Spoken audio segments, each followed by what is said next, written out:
A Chinese murder suspect has been apprehended after evading police for 12 years, partly by pretending to be mute, leading to the genuine loss of his ability to speak. The man, identified by his surname Zhang, has been charged with murdering his wife's uncle, identified as Mr. Che in 2005, after a dispute over a 500 yuan rent payment. The disagreement escalated and Mr. Zhang allegedly stabbed Mr. Che to death. Mr. Zhang then went on the run from his home in Hangzhou in eastern Zhejiang province.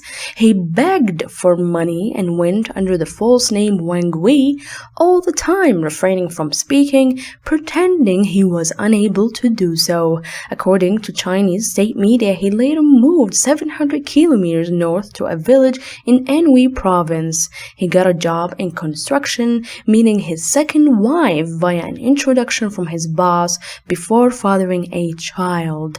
All the time, he kept stum to maintain his deceit.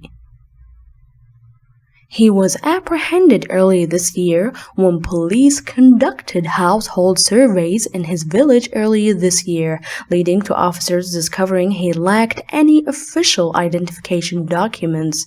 Police took a blood sample and used his DNA to work out his true identity before detaining him on the charge of murder.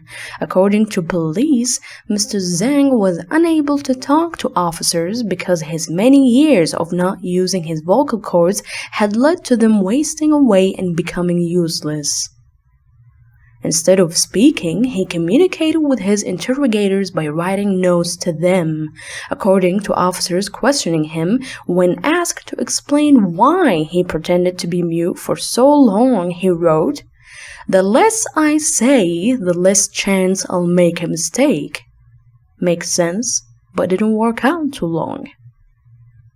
The maximum sentence for murder in China is the death penalty. The Chinese government does not release numbers regarding how many people are executed in the country each year, but human rights groups claim the figure is in the thousands.